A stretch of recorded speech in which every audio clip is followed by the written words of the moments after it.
to Tamil Gospel Tabernacle channel. கர்த்தருடைய பரிசுத்த நாமத்துக்கு மகிமை உண்டாவதாக. Glory be to the holy name of the Lord. அப்போஸ்தலருடைய நடபடிகள் 9ஆம் அதிகாரம் 15ஆம் வசனம் வாசி. Acts of Apostles chapter 9 verse 15. அப்போஸ்தலர் 9:15.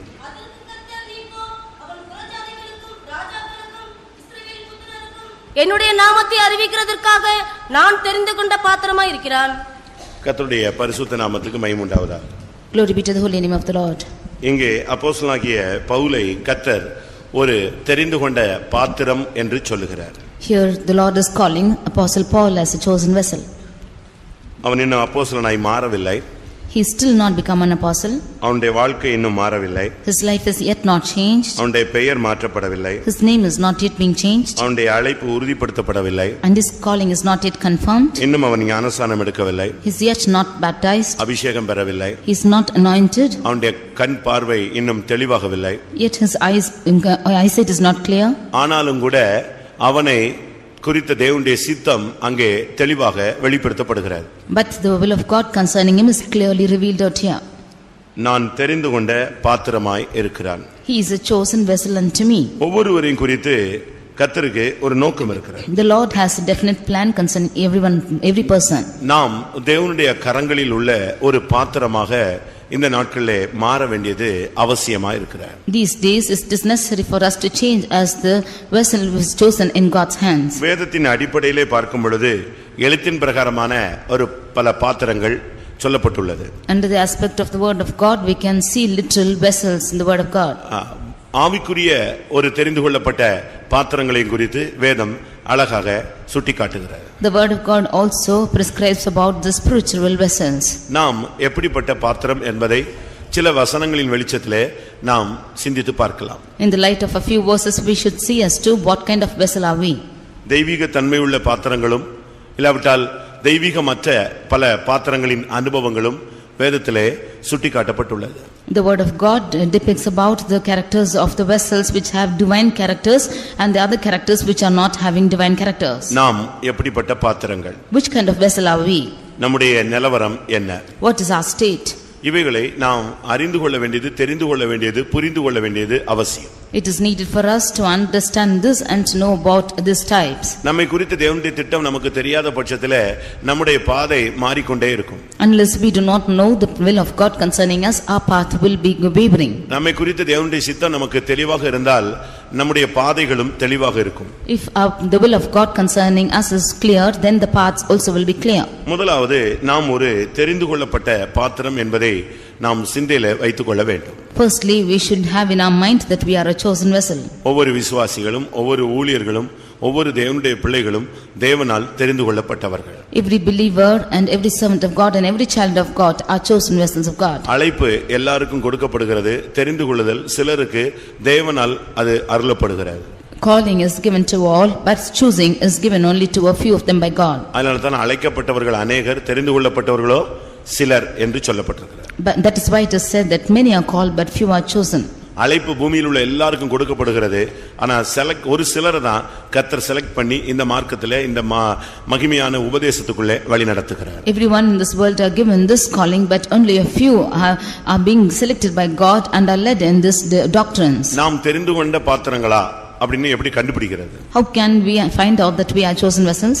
தெரிந்து கொண்ட பாத்திரங்களுடைய ஆண்டவர் நடத்துகிற பாதையே விலையேறப்பட்டதாக இருக்கும், வித்தியாசமானதாக இருக்கும், மகிமையானதாக இருக்கும், நிறைவுள்ளதாக இருக்கும்.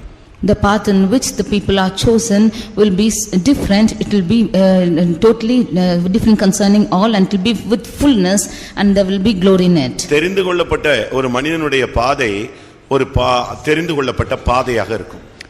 The path of the chosen man will be a path which is chosen.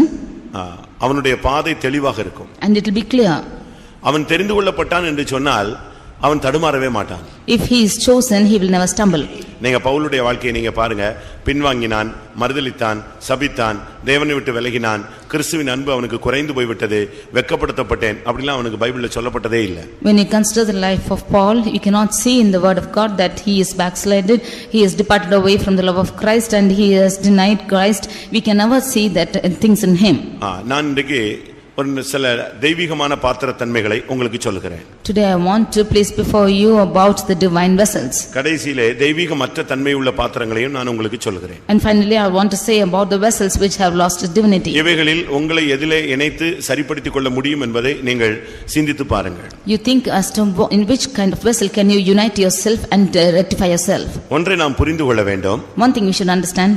நாம் பாவிகளா இருக்கையிலேயே கர்த்தர் நம்மை தெரிந்து கொண்டார். When we were yet sinners, the Lord has chosen us. அப்பொழுதே நம்மை குறித்த ஒரு நோக்கம் வைத்திருக்கிறார். It was then that the Lord had his purpose upon us. சீயோனின் பிறப்பு என்பது தேவன் ஆதியிலேயே அநாதி தீர்மானத்தின்படியே உருவாக்கப்பட்ட ஒரு அழைப்பு. The birth of Zion is a calling which is given even before the foundation of the world. இதைத்தான் எபேசியர் 1ஆம் அதிகாரத்திலே பார்க்கும் பொழுது உலக தோற்றத்துக்கு முன்னே கிறிஸ்துவுக்குள் நம்மை தெரிந்து கொண்டபடியே என்று எபேசியர் 1:3 பவுல் பேசுகிறார். That is what in Ephesians chapter 1 verse 3 St. Paul speaks that he has chosen us before the foundation of the world. 1:4 நாம் அதை பார்க்க முடியும். In Ephesians 1:4 we can see this.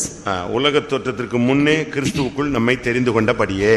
According as he has chosen us in him before the foundation of the world. உலக தோற்றத்துக்கு முன்னே நாம் தெரிந்து கொள்ளப்பட்ட பாத்திரங்கள். Therefore we are the vessels which are chosen before the foundation of the world. தெரிந்து கொண்ட பாத்திரம் என்று சொன்னால் அவனுக்கு இந்த உலகத்திலே எந்தவிதமான பிடிப்பும் இருக்காது. If he is a chosen vessel then he will have no clutches in this world. நம்முடைய ஊழியக்காரர்களை எடுத்துக்கொள்ளுங்கள். You take for our servants of God. நம்முடைய விசுவாசிகளை எடுத்துக்கொள்ளுங்கள். You take for our believers. நம்முடைய வாலிபர்களை எடுத்துக்கொள்ளுங்கள். You take our youth. அந்த கூட்டங்களிலே கூட தெரிந்து கொள்ளப்பட்ட பாத்திரங்கள் உண்டு. Even in that groups we can see the chosen vessels. அந்த தெரிந்து கொள்ளப்பட்ட பாத்திரங்களை குறித்து தேவனுக்கு ஒரு நோக்கம் உண்டு. About those chosen vessels the Lord has a purpose. அந்த தெரிந்து கொள்ளப்பட்டவர்களுடைய நிலவரத்தை நீங்க பாத்தீங்கன்னு சொன்னா அவங்களுடைய தரிசனம் வேறு மாதிரி இருக்கும், அவங்களுடைய அழைப்பு வேறு மாதிரி இருக்கும், அவங்களுடைய ஊழியம் வித்தியாசமா இருக்கும், அவங்களுடைய பேச்சு நடை உடை எல்லாமே சேஞ்சஸா இருக்கும். If you see about the character of the chosen vessels, then their calling will be different. They are walking and they are talking and all the activities will be different. நான் திரும்பவும் சொல்லுகிறேன். I again repeat. விசுவாசிகளுக்குள்ளானாலும் வாலிபர்களுக்கு உள்ளானாலும் ஊழியர்களுக்குள்ளானாலும் ஒரு கூட்டம் தெரிந்து கொள்ளப்பட்ட பாத்திரங்கள் உண்டு. அவர்கள் இவர்களே நடுவில் ஒரு விலையேற பெற்றவர்களாக வாழ்ந்து காட்டுவார்கள். In the midst of believers, the servants of God and all the youths also, we can see a group of chosen vessels who are being chosen by God, and amongst them they will be different. அவருடைய பேச்சு வித்தியாசமாக இருக்கும். Their talks will be different. அவருடைய பழக்கவழக்கங்கள் வித்தியாசமா இருக்கும். Their practices will be different. அவருடைய தரிசனங்கள் ஆவிக்குரிய அனுபவங்கள் இந்த அழைக்கப்பட்ட ஊழியர்களுக்கும் தெரிந்து கொள்ளப்பட்ட ஊழியர்களுக்கும் உள்ள வித்தியாசத்தை நாம் கண்டுபிடிக்கலாம். Their visions and their spiritual aspects will be different by the ones who are called and chosen. நீங்களே கண்டுபிடிச்சிடலாம். You can yourself find. நீங்களே உங்களால கண்டுபிடிக்க முடியும். You yourselves can find them out. உங்களுடைய சபையிலே நீங்கள் அப்படிப்பட்ட நபர்களை ஈஸியாக சுலபமாக தெரிந்து கொள்ளலாம். ஏனென்றால் இவர்கள் தெரிந்து கொள்ளப்பட்டவர்களுக்கும் மற்றவர்களுக்கும் ஒரு பெரிய வித்தியாசம் உண்டு. In your churches you can easily spot them out because there's a great difference between the chosen ones and the others. சவுலை இல்லாவிட்டால் பவுலை எங்கே போய் விட்டாலும் கண்டுபிடிக்கலாம். Wherever Paul is gone and left you can spot him out. பேதுருவை எங்க விட்டாலும் கண்டுபிடிக்கலாம். Wherever Peter is found he can be spotted. எந்த இடத்துல நீங்கள் தெரிந்து கொள்ளப்பட்டவனை விட்டாலும் அழகாக அவனுடைய அந்த ஒரு பெரிய திரள் கூட்டத்தில் விட்டாலும் அவனை ஈஸியா கண்டுபிடிச்சிடலாம். Even if you leave them in a large crowd, the chosen ones can be spotted out. எவ்வளவு பூக்கள் இருந்தாலும் அதுக்கு மத்தியில லீலி புஷ்பத்தையோ ரோஜாவோ வச்சா தனியா நெஞ்சிட முடியும், கண்டுபிடிக்க முடியும். How many ever flowers are kept in the midst of them, if a lily is being there you can spot them out. ஆவிக்குரிய சபையிலே ஆவிக்குரியவர்களை தனியாக தெரிந்தெடுத்து விடலாம். In the spiritual churches you can spot out the spiritual people separately. நீங்க பாருங்க, அந்த நாட்களில் இருந்ததானே கர்த்தருக்காக சேவை செய்த ஒரு பெரும் திரள் கூட்டம் ஆதி அப்போஸ்தலர் காலங்களிலே அந்த பவுலை தனியாக நாம் கண்டுபிடிக்கலாம். In that times when the early apostles served the Lord, we can spot out Paul differently. அவங்களுடைய ஜெபம் வித்தியாசமா இருக்கும். His prayer was different. அவனுடைய பிரதிஷ்டை வித்தியாசமாக இருக்கும். His consecration was different.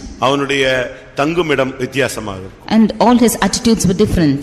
யோவான் ஸ்நானகனை நீங்கள் எடுத்து பாருங்க.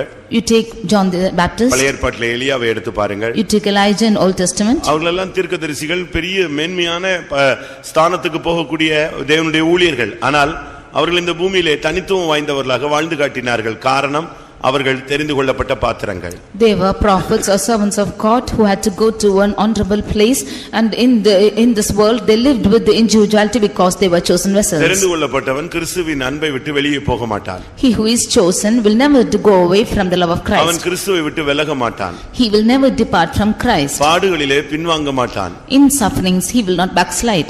அவன் பிரதிஷ்டையிலே விட்டு கொடுக்க மாட்டான். He will never leave in his consecrations. பாவத்தோடு காம்ப்ரமைஸ் பண்ண மாட்டான். He will never compromise with sin. உலகத்தோடு ஒத்து போக மாட்டான். He will never get along with the world. உலகத்தின் வேஷம் அவனுக்கு பிடிக்காது. He will not like the fashions of the world. அப்படிப்பட்ட ஒரு வித்தியாசமான ஒரு கூட்டம் சபைக்குள்ளே உண்டு. அது மாத்திரமே தெரிந்து கொள்ளப்பட்ட பாத்திரங்கள். Such a different group is found in the church. That is the chosen group. பிரியமானவர்களே, இப்பொழுது நீங்கள் யோசித்து பாருங்கள், உங்கள் மேல் உள்ள அழைப்பு இல்லாவிட்டால் உங்கள் மேலே உள்ள அபிஷேகம் உங்களை எந்த தன்மையில் உங்களை வழிநடத்தி செல்கிறது. Now you think about yourself as to what kind of place is your life led to you by this calling. எல்லாருக்குள்ள இருக்கிற ஆவி உலகத்தோடு ஒத்துப்போக வேண்டும் என்று பிரசங்கம் பண்ணும்போது உனக்குள்ள இருக்கிற ஆவி உலகத்தை விட்டு வேறு பிரிந்து நிற்க வேண்டும் என்று சொல்லுகிறதே, அதுதான் தெரிந்து கொள்ளப்பட்ட பாத்திரத்தினுடைய விசேஷித்த தன்மை. When the spirit and all of them is asking them to coincide with the world and go on, your spirit is not allowing you to go on. That is the speciality of the chosen vessel. நான் சொல்லுகிற பிரசங்கம் தெரிந்து கொள்ளப்பட்டவர்களுக்கு புரியும். Those of them who are chosen can understand this message. நம்மை குறித்து தேவனுக்கு ஒரு பெரிய நோக்கம் இருக்கிறார். The Lord has a great purpose concerning us. அந்த நோக்கத்தை நிறைவேற்ற அவர் உண்மையுள்ளவராய் இருக்கிறார். And he is faithful to fulfill that purpose. அவருக்கு தெரிந்து கொள்ளப்பட்ட பாத்திரங்கள் தேவை. And for him he needs chosen vessels. அந்த தெரிந்து கொள்ளப்பட்ட பாத்திரங்கள் மூலமாகத்தான் அவர் தன்னுடைய மனதை வெளிப்படுத்துகிறார், தன்னுடைய சித்தத்தை நிறைவேற்றுகிறார். He is revealing his mind through those chosen vessels and fulfills his will through them. விழுந்து போன ஆவிகள், சாத்தான் இல்லாவிட்டால் பிசாசின் கூட்டங்கள் தங்களுடைய இச்சைகளை, ஆசைகளை, சித்தங்களை நிறைவேற்ற மனித சரீரத்தை எப்படி உபயோகப்படுத்துகிறதோ அதுபோல சர்வ வல்லமையுள்ள தேவன் தன்னுடைய சித்தத்தை நிறைவேற்ற தெரிந்து கொள்ளப்பட்ட பாத்திரங்களை அவர் வேறு பிரித்து வைத்திருக்கிறார். As the fallen spirit, Satan or the evil spirits of this world are wanting to fulfill their lust through people chosen by them, even so God, the Almighty God, is wanting to fulfill his will through the chosen ones. இந்த தெரிந்து கொள்ளப்பட்டவனுங்க மௌனமாய் இருக்க மாட்டான். Those of them who are chosen will never be quiet. அவனுக்கு சும்மா இருக்க முடியாது. He cannot be silent. அவன் ஏதாவது கர்த்தருக்காக ஒரு வேலையை செஞ்சுக்கிட்டே இருப்பான். He keeps doing something for the Lord. புறஜாதிகளுக்கும், in the midst of Gentiles, ராஜாக்களுக்கும், in the midst of kings, Israel புத்திரருக்கும், in the midst of the Israel, சுவிசேஷம் அறிவிப்பான். he will declare the gospel. தெரிந்து கொள்ளப்பட்டவனுடைய ஒரு வெளியரங்கமான தன்மை என்னன்னா, அவன் ஒரு சுவிசேஷகனாக எங்க டைம் கிடைச்சாலும் ஒரு சுவிசேஷ வேலையை செஞ்சிட்டே இருப்பான். An open show of the chosen vessels is he will do the gospel work anywhere he gets time. இரண்டாவது தெரிந்து கொள்ளப்பட்டவனை கண்டுபிடிக்கணும்னு சொன்னா அவன் ஆண்டவருக்காக அதிகமாய் பாடுபடுவான். Secondly, if you have to find out the chosen ones, he will labor more for the Lord. பாடுபடும் பொழுது முறுமுறுக்க மாட்டான். He will not murmur in his sufferings. பயமுறுத்த மாட்டான். He will not make them afraid. பதில் வைய மாட்டான். He will not speak instead. இப்படிப்பட்ட காரியங்கள் அவனுடைய பாடுபடுதல்ல வராது. ஏனென்றால் அவனுக்கு பாடுபடுதல் தான் அவனுடைய தரிசனம். This will not come in sufferings because vision of him is suffering. நான் அவன் என்னால் தெரிந்து கொள்ளப்பட்ட பாத்திரமா இருக்கிறான், அவன் எவ்வளவாய் பாடுபட வேண்டும் என்பதை நான் அவனுக்கு காண்பிப்பேன் என்று 16ஆம் வசனத்திலே ஆண்டவர் பேசுகிறார். In verse 16 the Lord says, he is a chosen vessel unto me, and for I will show him how great things he must suffer for my name's sake. எல்லாரும் தூங்குவாங்க, ஆனா தெரிந்து கொண்ட பாத்திரம் தூங்காது. All of them will sleep, but the chosen vessel will never sleep. எல்லாரும் பலவீனன் சொல்லுவாங்க, அந்த பலவீனம் அந்த தெரிந்து கொண்ட பாத்திரத்துக்கும் உண்டு, ஆனா பலவீனன் சொல்லாது, அந்த பலவீனத்திலும் பலன் கொள்ளும். All of them will say they are weak, but the chosen vessel will also have the weakness, but in that weakness it will be strengthened. யாருமே தேவனுடைய சத்தம் எனக்கு கிடைக்கல, தரிசனம் கிடைக்கலன்னு சொல்லும்போது இந்த தெரிந்து கொண்ட பாத்திரத்துக்கு தேவ சத்தமும் கேட்கும், தேவ தரிசனமும் கிடைக்கும். When all of them say that they do not hear the voice of God nor see visions, but this chosen vessel will see the visions and hear the voice of God. இதுதான் மற்றவங்களுக்கும் இவங்களுக்கும் உள்ள ஒரு பெரிய different. This is the great difference between the others and them. அதனால நீங்களும் நானும் இந்த நாட்களிலே நாம் தெரிந்து கொண்ட பாத்திரங்களாக மாற்றப்பட வேண்டியது அவசியம். Therefore you and I should be turned as the chosen vessel these days. இரண்டாவதாக, Secondly, நாம் பரிசுத்தமான பாத்திரங்களாய் மாற வேண்டும். we should become holy vessels. யோசுவா 6ஆம் அதிகாரத்தை பார்க்கும் பொழுது, When we read in Joshua chapter 6, அங்கே 19ஆம் வசனத்தை பார்க்கும் பொழுது, verse 19, எரிகோவின் அந்த பாத்திரங்கள் எல்லாம் பரிசுத்தமாய் மாறின. the vessels of Jericho, all of them became holy. சகல வெள்ளியும் பொன்னும் வெண்கலத்தினாலும் இரும்பினாலும் செய்யப்பட்ட பாத்திரங்களும் கர்த்தருக்கு பரிசுத்தமானவைகள், அவைகள் கர்த்தரின் பொக்கிஷத்தில் சேரும் என்றான். எரிகோ என்பது சபிக்கப்பட்ட ஒரு சூழ்நிலையில் உள்ள ஒரு அனுபவம். Jericho is a state where it is cursed state. இல்லாவிட்டால் சபிக்கப்பட்ட ஒரு வாழ்க்கை, or it's a life which is cursed, இல்லாவிட்டால் சபிக்கப்பட்ட ஒரு குடும்பம், or it's a family which is cursed, இல்லாவிட்டால் சபிக்கப்பட்ட ஒரு ஊழியம், or it's a ministry which is cursed, இல்லாவிட்டால் சபிக்கப்பட்ட ஒரு பாதை, or it's a rock which is cursed. இப்படி சொல்லிட்டே போலாம். Like this you can keep on ஆனா saying. இவைகளுக்கு உள்ள கர்த்தர் ஒரு பரிசுத்தமான ஒரு பாத்திரங்களாக உருவாக்குகிறார். But in the midst of this the Lord creates holy vessels. அது வெள்ளியான பாத்திரம், There are vessels of silver, பொன்னான பாத்திரம், vessels of gold, வெங்கலத்தினாலும் இரும்பினாலும் செய்யப்பட்ட பாத்திரங்கள். and vessels of brass and iron. ஒரு தாழ்ந்த தன்மையும் இருக்கு, உயர்ந்த தன்மையும் இருக்கு. There is a low state and also a high state. இரும்பும் இருக்கு, பொன்னும் இருக்கு. There is iron and also gold. வெங்கலமும் இருக்கு, மீடியம் இருக்கு, வெங்கலமும் இருக்கு, வெள்ளியும் இருக்கு. There is brass and silver too. ஆனா இவைகள் எல்லாம் கர்த்தர் சொல்றாரு பரிசுத்தமானவைகள். But in the midst of them are consecrated ones. இது எதை காண்பிக்கிறது? What does this show? எரிகோவுக்குள்ள இருந்தாலும் நம்முடைய சூழ்நிலைகள் வித்தியாசமா இருந்தாலும் இவைகளுக்கு மத்தியில ஒரு பரிசுத்தமான ஒரு பாத்திரங்களாக நாம் வாழ்ந்து காட்டினால்தான் கர்த்தருடைய பொக்கிஷமாகிய பரலோக ராஜ்யத்துல போய் சேர முடியும். Although the situations be different like Jericho, although the situations around will be sinful, in the midst of this if we live a holy vessel we can go to reach heaven. எவ்வளவோ வெள்ளி இருக்கிறது இந்த உலகத்துல, எவ்வளவோ பொன்னு இருக்கிறது, ஆனா அது பொக்கிஷத்துல போய் சேர்றது இல்ல. எல்லாரும் ஒளிச்சு வச்சு அவங்கவங்க தங்களுடைய உபயோகத்துக்காக வைத்துக் கொள்ளுகிறார்கள். There are so much of silver and gold in this world, but it is not all going into the treasury of the Lord. They are being stolen and hidden and kept. அன்றைக்கு இருந்த ஜனங்கள் கூட பொன்னை வைத்திருந்தார்கள். Even the people of those days had gold. இரும்பு வைத்திருந்தார்கள். They had iron. வெங்கலம் வெள்ளி எல்லாம் வைத்திருந்தார்கள். They had brass and silver. அது அவங்களுடைய பொக்கிஷத்துல இருந்துச்சு. It was in their treasures. ஆனா இங்கே சொல்லி இருக்கிறதே, But here to say, இவைகள் கர்த்தரின் பொக்கிஷத்தில் சேர வேண்டும். they shall come into the treasury of the Lord. அது எப்போ சேரும்? When it shall come? இதெல்லாம் பரிசுத்தமா மாறும்போது கர்த்தருடைய பொக்கிஷத்துல இதுக்கு வாய்ப்பு உண்டு. Only when these are becoming holy, it has a place in the treasure of the Lord. இந்த பரிசுத்தம் என்பதுதான் நம்முடைய இலக்கு. This holiness is a mark. பரிசுத்தம் இல்லாமல் ஒருவனும் தேவனை தரிசிப்பது இல்லையே. Without holiness, no man shall see the Lord. இன்னைக்கு உலகத்துல ஒரு வேலைக்கு போனா பல ரவுண்ட்ஸ் இன்டர்வியூ இருக்கிறது. Today, if you go for work in this world, there are many rounds of interview. ஒவ்வொரு ரவுண்ட்ஸா கேட்டுட்டே இருப்பாங்க. They will ask you in every round. First ரவுண்ட்ல அவுட்னா வெளிய வந்துர வேண்டியதான். If you are gone out in the first round, you should come out. Second round, third ரவுண்ட்ல out ஆனாலும் வெளிய வந்துறதா. If you are filling in second and third rounds, you should come out. Final HR ரவுண்டுமா. And he will have a final touch. HR. There's a HR. அது கூட திடீர்னு fail ஆயிடும். And sometimes it will fail in that too. இப்படி தான் நமக்கும் இந்த உலக பாதையில பலவிதமான ரவுண்ட்ஸ் இருக்கு. Like this, in this worldly life also we have many rounds. காணிக்கை ஒரு ரவுண்ட்னு வெச்சுக்கங்களே, நம்ம எல்லாம் வின் பண்ணிடுவோம். In our aspect, offering will be a round. இப்படி ஒவ்வொரு Dress ஒவ்வொன்றுக்கும் ஒவ்வொரு rounds வைக்கிறார்னு வெச்சுக்கங்களே. We can have every round for everything, even for our dress. சில இடங்கள்ல போனா ஒவ்வொன்றுக்கும் ஒவ்வொரு mark. In one place, if we go and see, there is a mark for everything. பேச்சுக்கு ஒரு அவங்களுடைய பர்சனாலிட்டிக்கு ஒரு மார்க் இருக்கு. For his talks, for his personality, there's a mark. அவங்களுடைய பேச்சு ஸ்டைலுக்கு ஒரு மார்க் இருக்கு. For the style of his speech, there is a mark. அவங்களுடைய ஜிகே ஜெனரல் நாலேஜுக்கு ஒரு மார்க் இருக்கு. For his general knowledge, there is a mark. இப்படி ஒவ்வொன்றுக்கும் மார்க் போட்டுட்டே வருவாங்க. Like this, they give marks for everything. அதுபோல like this, நமக்கு பிரதிஷ்டைக்கு ஒரு மார்க் போடுவாரு. For our consecration, he gives us a mark. கிறிஸ்துவின் மேலுள்ள அந்த தனியாத அன்புக்கு ஒரு மார்க் போடுவாரு. For the love which is not quenching upon Christ, he gives us marks. நம்முடைய விசுவாசத்துக்கு ஒரு மார்க் போடுவாரு. For our faith, he gives a mark. இப்படி போட்டுட்டே வரும்போது நம்முடைய மார்க் எவ்வளவு கிடைக்கும்? Like this, if he should calculate marks, then what much it will come to us? யோசிச்சு பாருங்க. Just think and see. இன்னொருத்தன் போடணும்னு இல்ல, தேவன் போடணும் இல்ல, நீங்களே உங்களை கொஞ்சம் கொஞ்சம் போட்டு பாத்துக்கிட்டே இருங்களேன். Not that anyone else should allot their marks or God should give you marks, you give your marks for yourself. ஒரு காலத்துல ஹாஸ்பிடல்ல போய் ஃபீவர் எவ்வளவு இருக்குன்னு கண்டுபிடிப்பாங்க. In the days before, they will go to the hospital and check as to how much of fever they have. ஹாஸ்பிடல்ல போய் sugar எவ்வளவு இருக்குன்னு கண்டுபிடிப்பாங்க. They will go and check out their sugar level at hospitals. இப்ப அப்படிலாம் இல்ல. But now it's not so. எங்க இருந்து கண்டுபிடிச்சிக்கலாம்? Where only they can find? வீட்லயே கண்டுபிடிச்சிக்கலாம். They can find it out in their houses. அதுபோல like this. நீங்க உங்களை நீங்களே மார்க் போட்டு பாருங்க எப்படி இருக்கு. நீங்களே விசுவாசம் உள்ளவர்களோ இல்லையோ என்று உங்களை நீங்களே பரிசுத்திட்டு பாருங்கள் என்று 2 கொரிந்தியர் 13ஆம் அதிகாரத்திலே பவுல் பேசுகிறார். In 2 Corinthians chapter 13, Paul is saying, you see as to yourselves as to how much of faith you have, whether you have faith in yourselves or no. இன்னொருத்த வந்து உனக்கு செக் பண்ண வேண்டாம். Another one need not come and check you. 2 கொரிந்தியர் 13:5ல பார்க்கும் பொழுது 2 Corinthians 13:5, நீங்கள் விசுவாசம் உள்ளவர்களோவென்று உங்களை நீங்களே சோதித்து அறியுங்கள், உங்களை நீங்களே பரீட்சித்து பாருங்கள். இயேசு கிறிஸ்து உங்களுக்குள் இருக்கிறார் என்று உங்களை நீங்களே அறியீர்களா? நீங்கள் பரீட்சைக்கு நில்லாதவர்களாய் இருந்தால் அறியீர்கள். நீங்களே உங்களை டெஸ்ட் பண்ணி பாருங்க, உங்க விசுவாசம் எப்படி இருக்குன்னு டெஸ்ட் பண்ணி பாருங்கங்கறார். You prove yourselves and see how much of faith you have, he says. எரிகோவின் பாத்திரங்கள் பரிசுத்தமான பாத்திரங்களாக மாற்றப்பட்டன. The vessels of Jericho became consecrated vessels. அதனுடைய சரியான அர்த்தம் பரிசுத்தம் இல்லாமல் கர்த்தருடைய பொக்கிஷத்தில் ஒருவனும் போய் சேர முடியாது.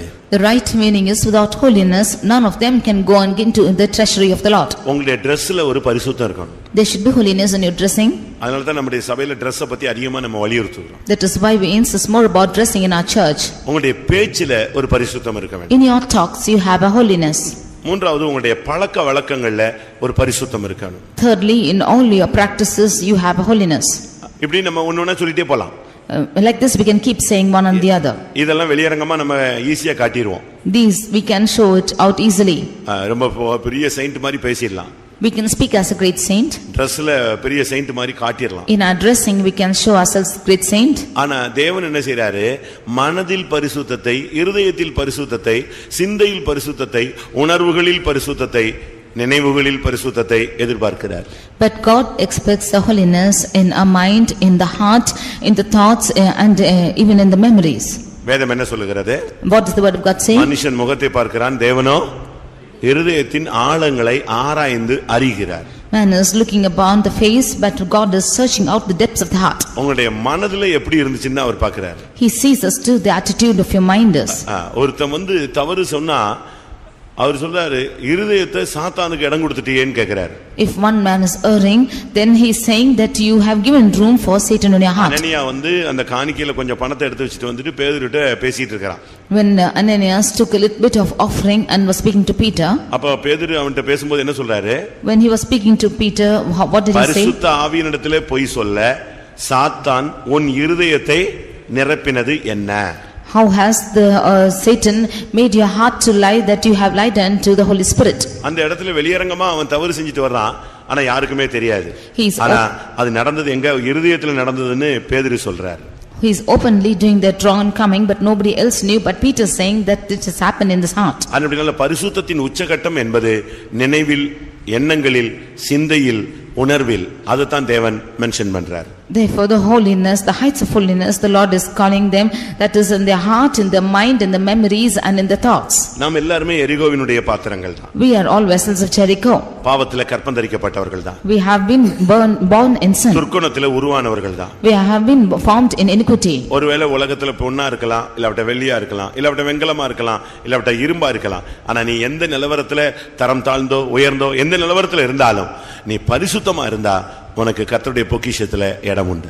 We might be gold or silver, brass or iron, we might be in a low or a high state in this world, but if you live a holy life, you have a part in treasury of the Lord. உன்னுடைய பரிசுத்தம் தான் உன்னை கர்த்தருடைய பொக்கிஷத்துல போய் சேர்க்கும். It is your holiness which will take you to the treasury of the Lord. அந்த எரிகோவின் பாத்திரங்கள் பொன்னாக இருந்தும் பரிசுத்தமாகாவிட்டால் அது பொக்கிஷத்துல போய் சேராது. If the vessels of Jericho being gold, if it's not being sanctified, it will not go into the treasury of the Lord. நீங்க இந்த சபையில ஒரு இரும்பா இருக்கலாம். You might be an iron in the church, இல்லாவிட்ட வெண்கலமாக இருக்கலாம், or you might be brass, இல்லாவிட்ட வெள்ளியாக இருக்கலாம், or you might be silver, இல்லாவிட்ட நீங்க ஒரு பொன்னாக தேவனால் இந்த சபைக்கு கொண்டு வந்திருக்கலாம், or you might be brought as gold into this church. ஆண்டவர் எப்படி வச்சிருக்காரோ அத பத்தி நீ கவலைப்படாத. Don't mind as to how the Lord has kept you. நீ இரும்பு பொன்னாகணும்னு பார்க்க வேண்டாம். இரும்பு பரிசுத்தமா போனா யாரா மாறிடலாம், கர்த்தருடைய பொக்கிஷத்துக்கு போயிடலாம். You don't see if you are gold, if you are iron, if you are holy, you can go to the treasury of the Lord. இதை தான் பவுல் பேசும்பொழுது நீ அடிமையா அழைக்கப்பட்டால் அடிமையாயிரு, சுயாதீனனா அழைக்கப்பட்டால் சுயாதீனனாயிரு. கர்த்தர் உன்னை எந்த ஸ்தானத்துல அழைச்சிருக்கிறாரோ அதுல இருந்து நீ பிரகாசித்தா போதும். That is what when St. Paul is speaking, he is saying, if you are a slave, you be as a slave.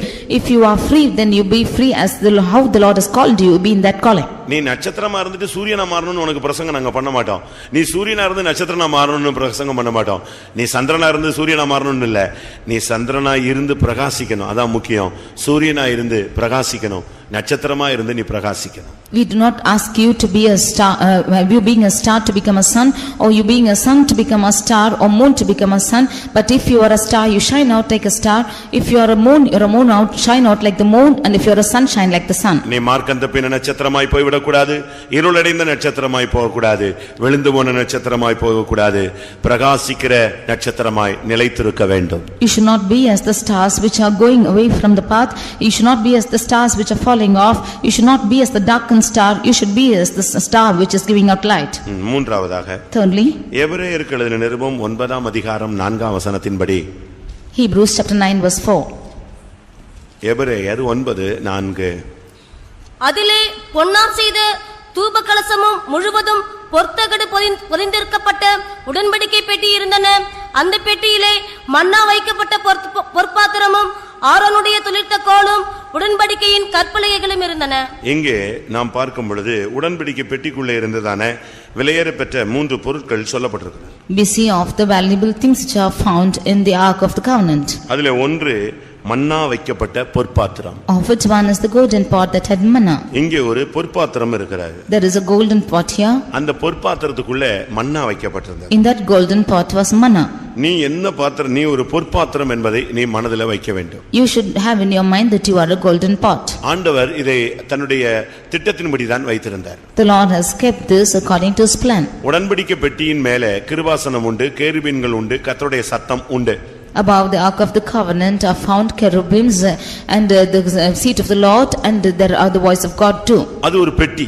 It's an ark of covenant. எதற்காக அதை ஒரு பெட்டியாக தேவன் உண்டாக்கினார்? Why did the Lord make it as a box? அதுக்கு பல பெயர்கள் உண்டு. There are many names given to it. உடன்படிக்கை பெட்டி, It's the ark of the covenant. சாட்சியின் பெட்டி, It's the ark of testimony. சர்வ வல்லவருடைய ஆண்டவருடைய பெட்டி, It's the ark of the Almighty God. வல்லமை விளங்கும் பெட்டி, வல்லமை விளங்கும் It's the பெட்டி. ark which reveals the power. இப்படி அதுக்கு பல பெயர்கள்லாம் இருக்கு. There are so many names given இந்த to it. பெட்டி நாங்களே இந்த பெட்டிக்குள்ள என்ன இருக்கு?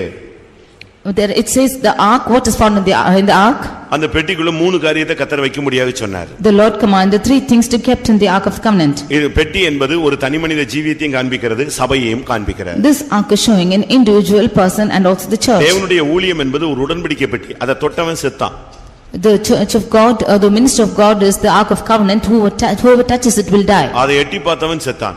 One who peeps into it also will die. அடுத்து Nextly, தேவனுடைய விசுவாசிகளும் ஊழியர்களும் உடன்படிக்கை பெட்டிகள். the believers and the sons of God are the ark of the covenant. உன்னை தொடுகிறவன் என் கண்மணியை தொடுகிறான். He who toucheth you touches the apple of mine eye. உன்னை தொடர்றதுக்கு யாருக்கும் power ஆண்டவர் அனுமதி கொடுப்பதே இல்லை. The Lord never admits or gives power for anyone to touch you. அப்ப இந்த பெட்டிக்குள்ள எது இருந்தா இந்த வல்லமை இருக்கும்? So what should be there in this ark that there will be power?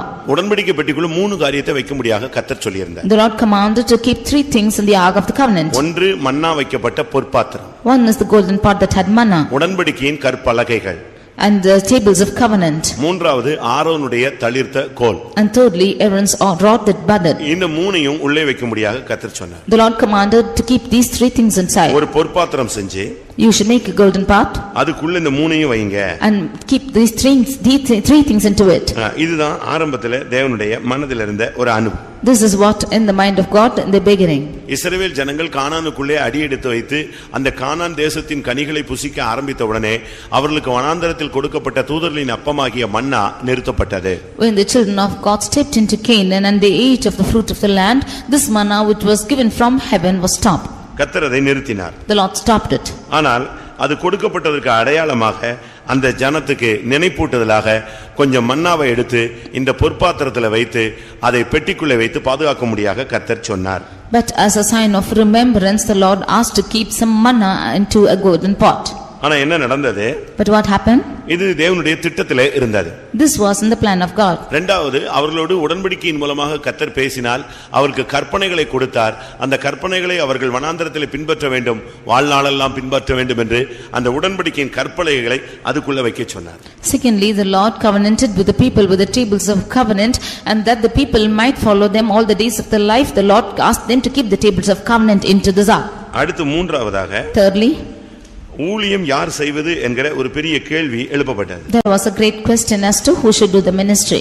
அது இன்றைக்கல்ல, அன்றைக்குமே இப்படிப்பட்ட போராட்டங்கள் இருந்து கொண்டே இருந்தது. It is not only today, even then this problem existed. அப்படி ஒரு சூழ்நிலை அனுமதிக்க கேள்வி எழுப்பப்பட்ட போது When such a question arose, தேவன் அந்த பிரச்சனைகளை முடிவுக்கு கொண்டு வர சித்தம் கொண்டார். the Lord wanted to bring this problem to an end. அதனால் அவர் என்ன செய்தார்? Therefore what did he do? யார் ஊழியம் செய்யலாம் என்பதை நிரூபிக்கும்படியாக 12 கோத்திரத்தின் தலைவர்களையும் அழைத்து அவர்களுக்கு அங்கே கோல்களை எடுத்து கொண்டு வரும்படி கட்டளையிட்டார். In order to prove as to who can do the ministry, the Lord commanded all the 12 leaders of the 12 tribes and to bring them rods. யாருடைய கோல் துளிர்க்கிறதோ அது மட்டும் அவர்கள் மாத்திரமே ஊழியம் செய்யலாம் என்ற கட்டளையை தேவன் கொடுத்தார். Whoever's rod is being budded, they alone can do the ministry, said the Lord. அது ஒரு தேவன் அன்றைக்கு கொடுத்த ஒரு அடையாளம்.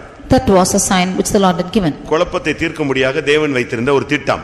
It was the plan which the Lord had kept to take away the confusion. அன்றைக்கு ஆரோனுடைய கோல் துளிர்த்தது நமக்கு எல்லாருக்கும் தெரியும். It was that day that the rod of Aaron budded. தேவன் அதன் மூலமாக தன்னுடைய திட்டத்தை வெளிப்படுத்தினார். It was through this that the Lord revealed his plan. இந்த மூன்றுமே நிலைத்திருக்க வேண்டும், கர்த்தருடைய பெட்டிக்குள்ளே அந்த உடன்படிக்கை பெட்டிக்குள்ளே இருக்கணும்ங்கறதுல தேவன் திட்டமாய் இருந்தார். All the three should stand long and it should be found in the ark of the covenant. This is the plan of God. ஆனா என்ன நடந்துச்சு தெரியுமா? But what happened? நாட்கள் போக போக நடந்த சம்பவம் என்ன? What did happen as the days went by? இரண்டாம் நாளாகமம் 5ஆம் அதிகாரம் 2 Chronicles chapter 5 10ஆம் வசனத்தை பார்க்கும் பொழுது verse 10. இஸ்ரவேல் புத்திரர் எகிப்திலிருந்து புறப்பட்ட பின் கர்த்தர் ஓரேபிலே அவர்களோடு உடன்படிக்கை பண்ணின போது மோசே அந்த பெட்டியிலே வைத்த 2 கற்பலகைகளே அல்லாமல் அதிலே வேறொன்றும் இருந்ததில்லை. எப்படி இருக்கு? எவ்வளவு தெளிவா சொல்லி இருக்கு பாத்தீங்களா? How clearly it is said out here. அந்த பெட்டியிலே வைத்த 2 கற்பலகைகளே அல்லாமல் அதிலே வேறு ஒன்றும் இல்லை. There was nothing in the ark save the 2 tables which the Lord had kept. எந்த 2 மிஸ்ஸிங் ஆயிடுச்சு? What other 2 are missing? மன்னா வைக்கப்பட்ட பொற்பாத்திரமும் போயிருச்சு, ஆரோனுடைய தளிர்த்த கோலும் போயிருச்சு. இப்ப இருக்கிறது என்னது? இன்னைக்கு உலகத்தில் இருக்கிற சபைகள் இருக்கிறதெல்லாம் பிரமாணங்களும் உபதேசங்களும் வாக்குத்தத்தங்களும் இல்லாவிட்டால் இந்த 10 கட்டளைகளையும் வச்சுக்கிட்டு தான் நிக்கிறாங்களே தவிர உண்மையான ஊழியம் என்ற ஆரோனுடைய தளிர்த்த கோல் இல்லை. மன்னா வைக்கப்பட்ட அந்த ஆழமான உபதேசங்கள், அந்த வெளிப்படுத்தல்கள், பரலோகத்திலிருந்து வரப்பட்ட அந்த உபதேசங்கள் இன்றைக்கு இல்லை. The golden pot that had manna and the iron's rod that budded are missing, and today in this world also we can see the churches are existing only with the covenants, with the 10 commandments which the Lord has given, and with only these statutes they are running, but the golden pot and the iron's rod are missing in the churches. இன்னைக்கு நீங்க பாத்தீங்கன்னா சபைகள்ல இந்த 10 கற்பனைகள் மட்டும் சொல்லிட்டே இருப்பாங்க. Now in the churches we can see them reciting these 10 ஆரோனுடைய commandments. தளிர்த்த கோலை பத்தி பேசுறதுக்கு ஆள் கிடையாது. There is nobody to speak about the iron's rod that budded. பரலோகத்திலிருந்து இல்லாவிட்டால் பரத்திலிருந்து டெய்லி அனுப்பப்பட்ட அந்த மழை போல பனி போல பொழிந்ததான அந்த மன்னா இன்னைக்கு என்ன கிடையாது சபைகளில் இல்ல. உபதேசம் பொழியும்னு உபாகமம் 32:1-2 ஆண்டவர் சொன்னாரே, அந்த உபதேசம் பொழிகிற அந்த மன்னா இன்னைக்கு கிடையாது. As the Lord had said in Deuteronomy chapter 32 about the doctrine which comes down as dew, that doctrine is not found in the churches, or the golden pot of that had manna is missing. ஒரு சபைன்னு சொன்னா ஆரோனுடைய தளிர்த்த கோல் அந்த ஊழியம் இருக்க வேண்டும். If it is a church, you should find out the ministry or the Aaron's rod that budded. இரண்டாவது மேலே இருந்து வருகிறதான உபதேசம் வேண்டும். Secondly, there should be the doctrine which is coming from on high. மூன்றாவது தான் பிரமாணங்களும் இல்லாவிட்டால் இந்த 10 கட்டளைகளும் தேவை. It is thirdly that the tables of covenant needed. ஆனா சாலமோன் காலத்திலே அது மிஸ் ஆகி போயிருச்சு. But even in the days of Solomon it was missing. அன்னையில இருந்து இந்த 10 பிரமாணத்தை தான் நம்முடைய சபைகளில் பேசிட்டு வர்றாங்க. It was from the day that the people are speaking about the 10 commandments in the churches. ஆனால் ஒரு தனி மனிதன் மன்னா வைக்கப்பட்ட ஒரு பொற்பாத்திரமாக இருக்க வேண்டும். But an individual man of God should be found as the golden pot that had manna. உனக்குள்ளே ஒரு மன்னா இருக்க வேண்டும். You should have a manna within you. மன்னா எப்போ வரும்? When will manna come? அதிகாலையில். It will come in early morn. சூரியன் உதித்து அதனுடைய வெப்பம் அதிகரித்தால் மன்னா இல்லாமல் போய்விடும். By the heat of the sun, this manna will vanish. மன்னா வைக்கப்பட்ட பொற்பாத்திரம் சொன்னா நீ அதிகாலையிலே தேவனிடத்திலிருந்து வார்த்தை பெற்றுக்கொள்ளக்கூடியவன் என்று அர்த்தம். If you are a golden pot that had manna, you should receive the word of God early in the morning. தேவனிடத்திலிருந்து கிருபை பெற்றுக்கொள்ளக்கூடியவன் என்று அர்த்தம். It means that you receive the grace from God. அதிகாலையிலே தேவனிடத்திலிருந்து ஆலோசனை பெற்றுக்கொள்ளக்கூடியவன் என்று அர்த்தம். Early in the morning receiving the counsel from God. நீ ஒரு பொற்பாத்திரமாக இருந்தால், if you be a golden pot, உனக்குள்ளே ஒரு மன்னா இருக்க வேண்டும். there should be a manna within you. நீ இந்த சபையிலே ஒரு நபராக இருந்தால், if you be a member of this church, அபிஷேகம் பண்ணப்பட்ட ஒரு நபராக இருந்தால், if you be an anointed person, நீ ஒரு பொற்பாத்திரம் என்றால் உனக்குள்ளே என்ன இருக்கணும்? அப்போஸ்தல உபதேசம் இருக்க வேண்டும். if be a golden pot, you should have the apostolic doctrine within you. புதிய கிருபையை காண்பிக்கிறது. புதிய கிருபையை காண்பிக்கிறது. It shows new grace. ஆண்டவருடைய வார்த்தையை காண்பிக்கிறது. It shows the word of God. அதிகாலையில் தேவனை தேடுகிற அனுபவத்தை காண்பிக்கிறது. It shows the experience of seeking the Lord early in the morning. கர்த்தர் உன்னை வனாந்திரத்திலே நடத்துகிற ஒரு அனுபவத்தை காண்பிக்கிறது. It shows the experience of God leading you in the wilderness. ஒன்றுமில்லாததிலும் கர்த்தர் உன்னை போஷிப்பார் என்பதை காண்பிக்கிறது. Without anything, it shows that the Lord shall feed you. நீ ஒரு பொற்பாத்திரமாக இருந்தால் உனக்குள்ளே மன்னா இருக்க வேண்டும். If you be a golden pot, you should have manna within you. நீ பொற்பாத்திரம் இல்லாவிட்டால் உனக்குள்ள ஒண்ணுமே இருக்காது. If you are not a golden pot, there is nothing. அதனால் நாம ஒவ்வொருவருமே ஒரு பொற்பாத்திரங்களாக நாம் இருக்க வேண்டும். Therefore each of us should be found as golden pots. எம்டியா இருக்க கூடாது. You should not be empty. அந்த பொற்பாத்திரத்துக்குள்ள என்ன இருந்துச்சு? What was found in that golden pot? Manna was found. புதிய கிருபை இருந்தது, There was new grace, புதிய வல்லமை இருந்தது, there was new power, ஒரு புதிய பலன் இருந்தது, there was new strength. தேவனை தரிசிக்கக்கூடிய ஒரு பாக்கியம் இருந்தது, They had the privilege of seeing the Lord. அதிகாலையிலே தேவன் எழுப்புகிற அனுபவம் இருந்தது. It had experience of waking early morning. கர்த்தருடைய பரிசுத்த நாமத்துக்கு மகிமை உண்டாவதாக. Glory be to the holy name of the Lord. அடுத்ததாக Nextly, 2 தீமோத்தேயு 2 Timothy 2 அதிகாரம் chapter 2 20-21 வசனங்கள். verses 20 and 21. ஒரு பெரிய வீட்டிலே பொன்னும் வெள்ளியுமான பாத்திரங்களும் அல்லாமல் மரமும் மண்ணுமான பாத்திரங்களும் உண்டு. அவைகளில் சில கனத்திற்கும் சில கனவீனத்திற்குமானவைகள்.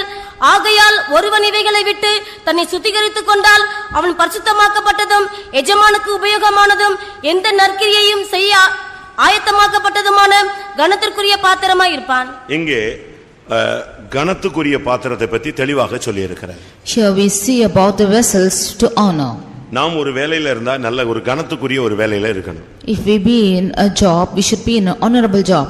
சபைக்குள்ள இருந்தாலும் நீங்கள் ஒரு கனத்துக்குரிய ஊழியர்களாக கனத்துக்குரிய விசுவாசிகளாக இருக்க வேண்டும். Even if you are in the church, you should be honorable servants of God or honorable believers. அது என்ன ஊழியத்துல கனத்துக்குரியவன் இல்லாவிட்டால் விசுவாசிகள கனத்துக்குரியவனா வந்த உடனே எல்லாரும் எழும்பி நின்னு விஷ் பண்ணி நீங்க கொஞ்சம் கூடி காணிக்க கொடுத்ததுனாலயா அப்படியா? When you say honorable servants of God or believers, when everybody comes, they will stand up and wish. Is that honorable ones? நான் இந்த எழுத்தின் பிரகாரமான கனத்தையே நான் பேசல. I do not speak about little honor. எழுத்தின் பிரகாரமான கனம் ஒண்ணுமே கிடையாது. ஆண்டவருக்கு முன்னால நம்ம எல்லாம் மண் என்று நம்ம என்ன செய்கிறாரா? அவர் நினைவு கூறுகிறார். There is no little honor because the Lord remembers as earth. சபையில உன்னை கனம் பண்றது பெரிய காரியமே கிடையாது. There is no use of you honoring in the church. சபையில தேவன் ஒருவரே பெரியவர். The Lord himself is great in the church. அப்படினால கனம் சொன்ன உடனே உங்களை பார்த்த உடனே விஷ் பண்றது கனம் பண்றது உங்களுக்கு மரியாதை செலுத்துறது இதெல்லாம் கனம் அல்ல.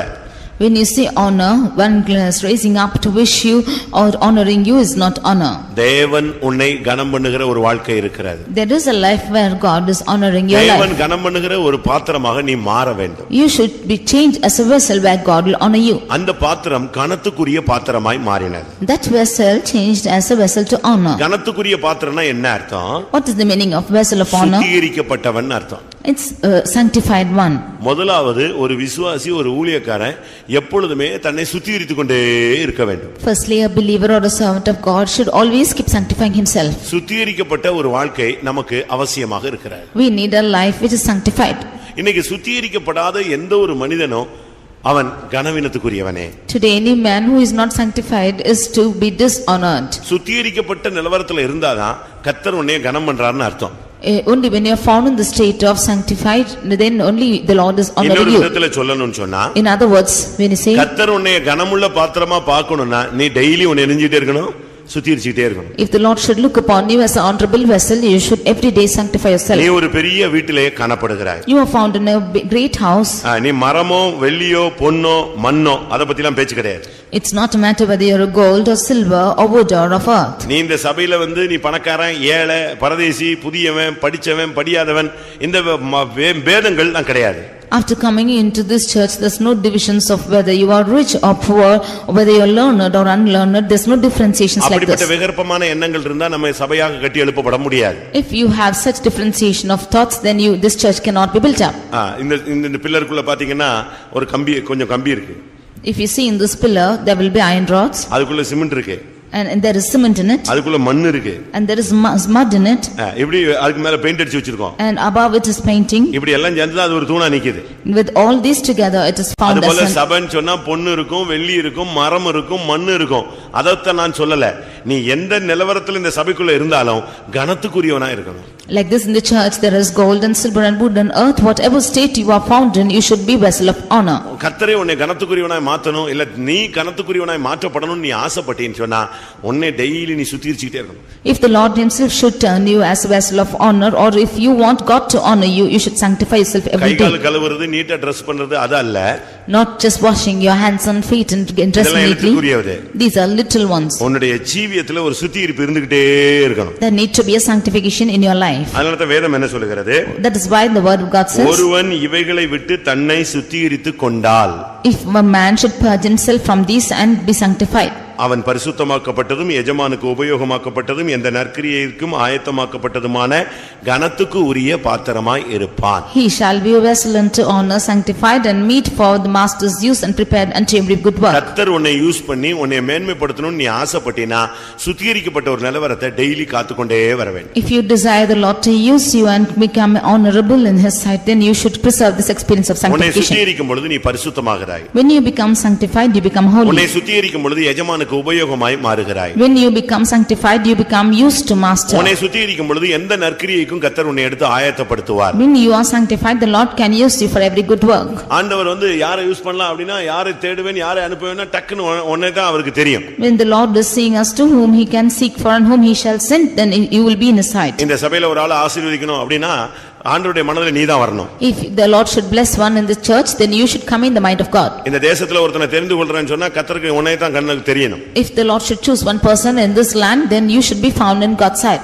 நான் ஒரு தூது கொடுக்கணும் இந்த சபைக்கு ஒரு வார்த்தை கொடுக்கணும் அப்படினா இவன் மூலமா கொடுக்கணும்னு கர்த்தர் ஆசைப்படணும். When there should be a message given to the church, then the Lord should desire to give it through you. ஒரு வருகையின் தரிசனம் கொடுக்க போணும், நான் சபையில வெளிப்படுத்தல கொடுக்கணும், ஏவுதல் கொடுக்கணும் அப்படினா கர்த்தர் உடனே மனசுல யார் ஆண்டவருடைய மனசுல யாரா வரணும்? நீதான் வரணும். கனத்துக்கு நீ சுத்திகரிக்கப்பட்டவனா இருந்தா பட்டுன்னு கர்த்தர் உன்னை தான் எடுத்து யூஸ் பண்ணுவார். If the Lord should give a vision concerning us coming to the church, then you should come in the remembrance of the Lord, and if you are sanctified, the Lord will make you a vessel. நீ சுத்திகரிக்கப்படாத ஒரு விசுவாசியாக ஒரு ஊழியனாக ஒரு தேவனுடைய பிள்ளையாக சபைக்குள்ள இருந்தா கர்த்தர் உன்னை யூஸ் பண்ண முடியாது. சபைக்குள்ள இருக்கலாம், கவுண்டிங்ல இருக்கலாமே தவிர யூஸ்லெஸ்ஸா ஒரு கனவீனமான பாத்திரமா நீ சபைக்குள்ள உட்கார்ந்திருப்ப. If you be a believer or a servant of God or a child of God who is in this church not being sanctified, you can be a member of the church, but the Lord cannot use you. இப்ப இந்த சபையில பேசணும்னு கர்த்தர் ஆசைப்படுறார். Now the Lord wants to speak to this church. ஒரு கூட்டத்தின் வாயிலாக கர்த்தர் இந்த கூட்டத்தை ஒரு காத்திர கூட்டம்னு வெச்சுக்கோங்களேன், அதுல கர்த்தர் பேசணும்னு ஆசைப்படுறாருன்னா டக்குன்னு அவர் எங்க தான் வர முடியும் சொல்லுங்க? Through the meeting or a tarrying meeting, if the Lord wants to speak through you, then where this should come? கூட்டத்துல இருக்கிற சுத்திகரிக்கப்பட்ட ஊழியனுக்குள்ள தான் அவர் என்ன செய்ய முடியும்? அந்த பவரை உள்ள அனுப்ப முடியும். He can send his power only to the servant of God who is sanctified in that meeting. ஒரு விசுவாசி கூட இருந்து சபைக்குள்ள பிரகாசிக்கணும்னு ஆசைப்பட்டார்னா அந்த வல்லமை வரும் பொழுது எந்த பாத்திரம் சுத்திகரிக்கப்பட்டிருக்கோ அதை என்ன செய்யும்? யூஸ் ஆகும். If the Lord wants to shine out through a believer in the church, which a vessel which is sanctified, only through that he can shine out. இப்போ ஒரு காந்தம் வருது. A magnet is coming. அது எதை தான் இழுக்கும்? What would it attract? சொல்லுங்க. இரும்பை தான் அது இழுக்கும். It will attract iron. அதுபோல like this, தேவனுடைய வல்லமை வரும் பொழுது இந்த சபைக்குள்ள யார் சுத்திகரிக்கப்பட்டு அன்னைக்கு வெயிட்டிங்ல இருக்கானோ அவன் யாரா இருந்தாலும் சரி டக்குன்னு உள்ள வந்து பேசிடுவாரு, உள்ள வந்து ஒரு தரிசனம் கொடுப்பாரு, உள்ள ஒரு அபிஷேகத்தை கொடுப்பார், உள்ள ஒரு அக்னியை கொடுப்பார், உள்ள ஒரு பெரிய எழுப்புதலை கொடுப்பார். When the power of God is coming within you, then whoever is sanctified and is ready for his use, he will bring his anointing, he will give his fire, he will give his word through him. அந்த லெவல்ல நம்ம கூட்டங்களுக்கு வரணும். To that extent we should come to the meetings. நம்ம practice எப்படி தெரியுமா? How is our practice? கூட்டத்துக்கு வந்து 2 மணி நேரம் கழிச்சு தான் நம்ம வண்டியே சுத்திகரிக்கப்பட்ட நிலவரத்துக்கு வருது. Our vehicle is being sanctified after coming to this meeting, even after 2 hours. நீங்க வரும்போதே உங்களை ஆயத்தப்படுத்திட்டு வந்து உள்ள உட்காரணும். And your coming itself, you should be ready and come to his presence. அப்ப ஸ்டார்டிங்லயே கர்த்தர் உங்க மூலமா என்ன செய்ய ஆரம்பிச்சிருவாரு? பேச ஆரம்பிச்சிருவாரு. Then in the beginning itself the Lord will begin to speak through you. அதனால இது கனத்துக்குரிய ஒரு பாத்திரமாய் நாம் இந்த சபையிலே இருக்க வேண்டும். Therefore we should be a vessel who is honorable in the church. ஒன்று தெரிந்து கொண்ட பாத்திரம். Firstly, chosen vessel. பரிசுத்தமான பாத்திரம். Secondly, holy vessel.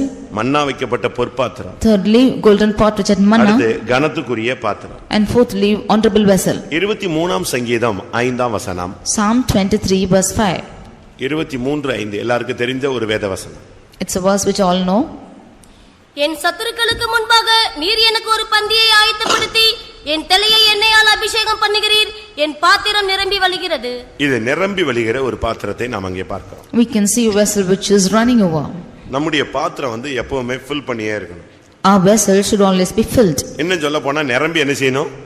வழியணும். And more to say, should run over. நமக்குள்ள ஒரு அபிஷேகம்னாலும் சரி, ஒரு விசுவாசம்னாலும் சரி, ஒரு தெய்வீகம்னாலும் சரி, இரக்கம் என்று சொன்னாலும், எந்த கேரக்டர்ல நீங்க வந்தாலும் ஒரு தெய்வீகத்தினுடைய ஒவ்வொரு ஸ்டெப்லயும் வரும்போது நமக்குள்ள அது என்ன செய்யணும்? நிரம்பி வழியணும்.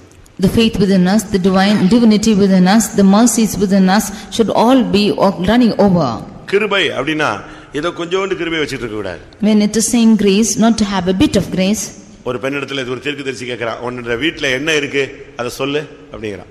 And to a woman, a prophet is asking us to what is there in her house. அவ என்ன சொன்னா? கொஞ்சோண்டு மாவு இருக்கு, கலயத்துல என்ன இருக்கு? கொஞ்சோண்டு எண்ணெய் இருக்கு. She said a little flour and a little oil in the pot. எப்படி இருக்கும்? How it will be? வீட்ல என்னதான் இருக்கு? கொஞ்சம் மாவு, கொஞ்சம் எண்ணெய். A little flour and little oil in her house. இப்படிதான் இன்னைக்கு அநேகர் நிலவரம். This is how many of their status. ஆனா இங்கே தாவீது சொல்லுகிறான், என் பாத்திரம் எப்படி இருக்கு? ஃபுல்லா நிரம்பி இருக்கு. But here David says that his cup runneth over. அபிஷேகம் சொன்னா நீ அப்படியே செத்து போன மாதிரி உட்கார்ந்திருக்க கூடாது. When it is anointing, you should not be found in a dead state. அபிஷேகம் வரும் பொழுது முடவன் மானை போல குதிப்பான். When the anointing comes, the lame also shall jump like a deer. மலைகளே ஏன் துள்ளுகிறீர்கள்? குன்றுகளே உங்களுக்கு என்ன வந்தது? அதுக்கு அவங்க சொன்ன அந்த குன்றுகளும் மலைகளும் சொன்ன பதில், தேவரீர் எனக்குள் வாசமாயிருக்கிறீர். When he is asking us to why the mountains are leaping and the hills are jumping, the reply to that is, the Lord God is within us. அபிஷேகம் வரும்போது மலையே துள்ளுதான். When the anointing comes, the mountains are skipping. அதனால நமக்குள்ள ஒரு நிறைவு இருக்கணும். Therefore there should be a fullness within us. விசுவாசம் அப்படினு சொன்னா என்ன பண்றது? ஜெபிச்சிட்டே தான் இருக்கேன்.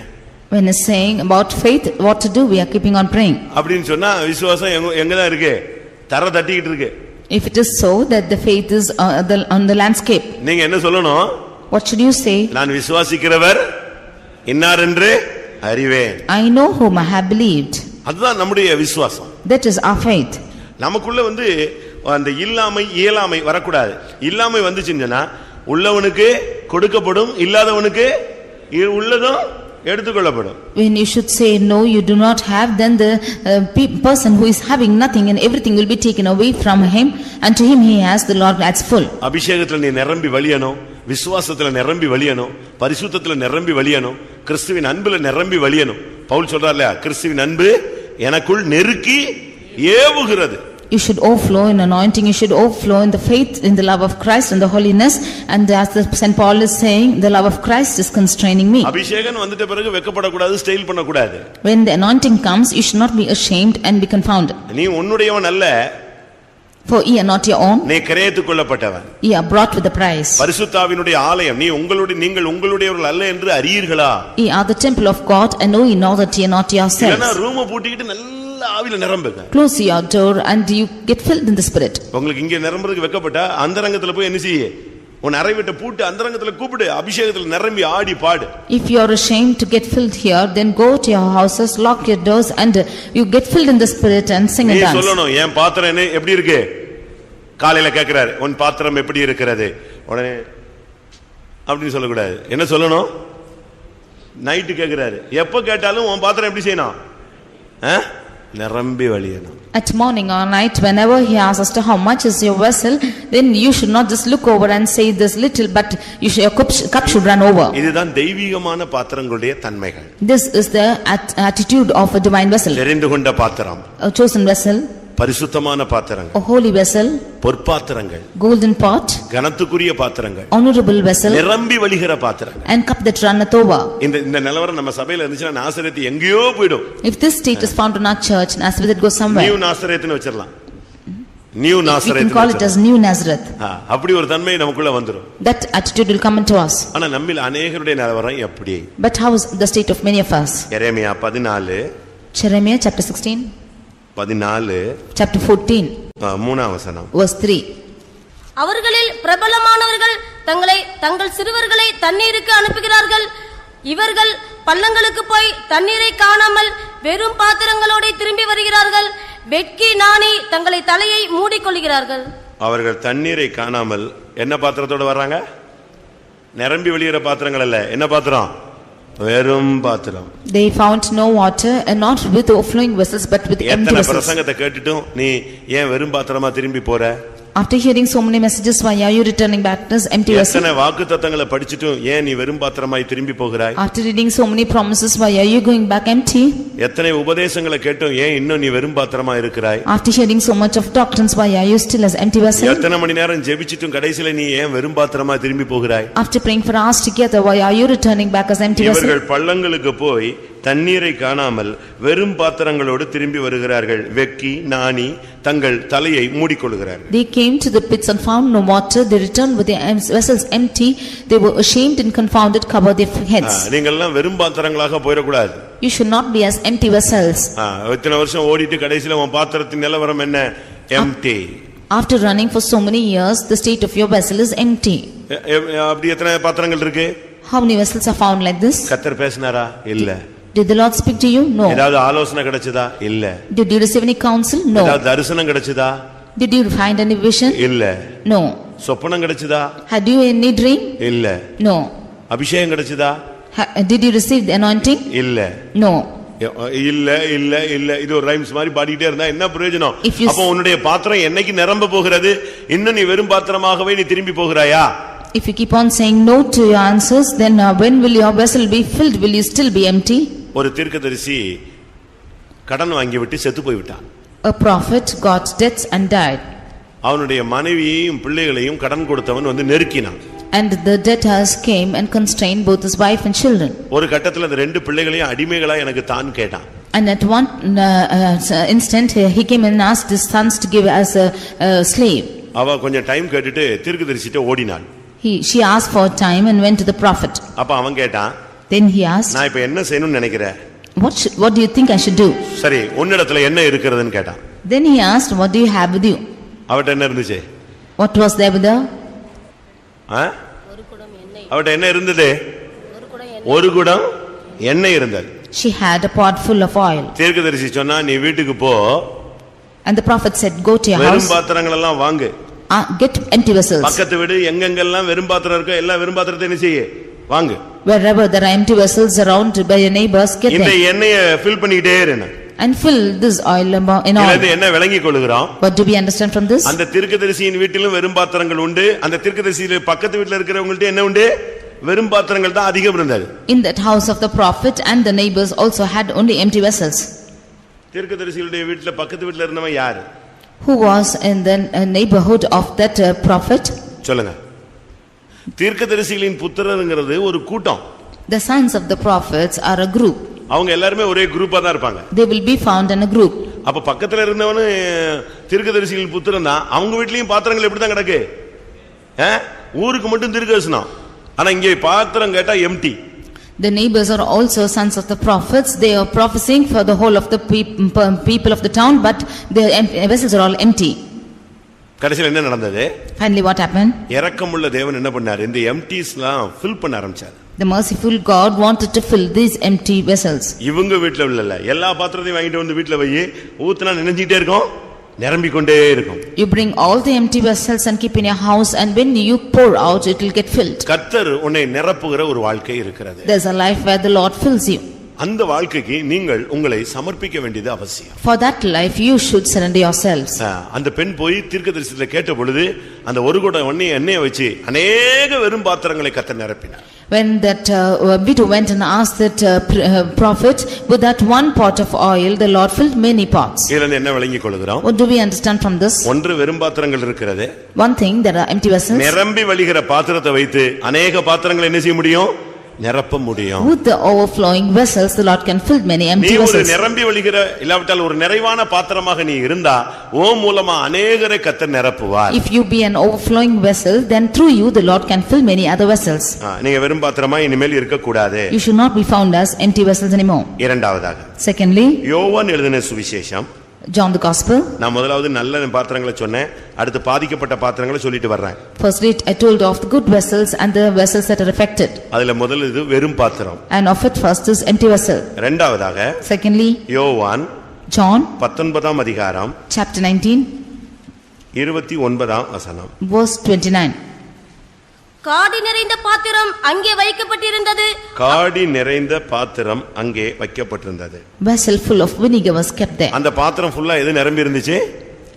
What was filling that vessel? என்னது? எண்ணெய் இல்ல. There's no oil. தண்ணி இல்ல. என்னது? காடி நிறைஞ்சிருந்துச்சு.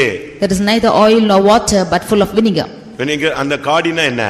What is the meaning of vinegar? ஒரு விதத்துல கசப்பு. On one hand it's bitterness. மற்றொரு விதத்துல அது ஒரு போதை. Other hand போதை, ட்ரக்ஸ். it's a drug. அதாவது அதை குடிச்சிட்டா வேதனையை மறக்க வைக்கும். If you should drink that, then it will forget the pain. அதனால தான் இயேசு அதை டேஸ்ட் பண்ணிட்டு வேதனையை மறக்கிறது எனக்கு வேண்டான்னு சொல்லிட்டார். Therefore Jesus tasted it, and to forget the pain he did not want it and said refused our to get it. கேட்டது தண்ணீர். He asked for water. தாகமாய் இருக்கிறேன். I thirst. ஆனா கொடுத்தது என்னது? What was given to அந்த him? வேதனையில அவர் கேட்கிறாரு, இந்த காடியை குடிச்சிட்டாருன்னா அந்த வேதனை, அந்த சிலுவை காயங்கள் மறந்துரும், மறத்து போன நிலவரத்துல வரும்னு நினைச்சு கொடுத்தாங்க. அவர் காடின உடனே அப்படியே ருசி பார்த்துட்டு என்ன செஞ்சிட்டாரு? வேண்டான்னு சொல்லிட்டாரு. He is asking in pain, therefore they thought to forget his pain. He is asking they gave this vinegar, therefore drinking that he tasted it and saw that it was bitter. மனுக்குலத்துக்காக அந்த வேதனையை நான் முழுமையாக ஏற்றுக்கொள்கிறேன் என்று சொல்லி அந்த காடியை அவர் விட்டுவிட்டார். He refused the vinegar, saying that he will take the pain for the whole mankind. பாடுகளிலே விடுதலை பெற சம்மதியாமல் வாதிக்கப்பட அவர் ஒப்பு கொடுத்தார். In the midst of sufferings, not wanting to be delivered, he yielded to suffer. ஆண்மை ஆனபடினால் மேன்மையான உயிர்த்தெழுதலுக்கு அவர் பங்குள்ளவராய் மாறினார். Therefore he became a partaker of a better resurrection. ஆனா நம்முடைய பாத்திரம் எப்படி இருக்கு? But how is our vessel? காடி கசப்பு நிறைஞ்ச காடியா? Is it full of vinegar? உங்க பாத்திரம்லாம் எப்படி இருக்கு? How is your vessel? எப்ப பார்த்தாலும் துக்கம், always grief. மூஞ்சில அருளே இல்லை. There is no shining in the faces. பணம் வந்தாலும் அப்படித்தான் இருக்கு, பணம் வராட்டாலும் அப்படித்தான் இருக்கு. Whether money comes or not, it's like that. சமாதானம் இருந்தாலும் அப்படித்தான் இருக்கு, சமாதானம் இல்லாட்டாலும் அப்படித்தான். Whether you have peace or not, it's like that.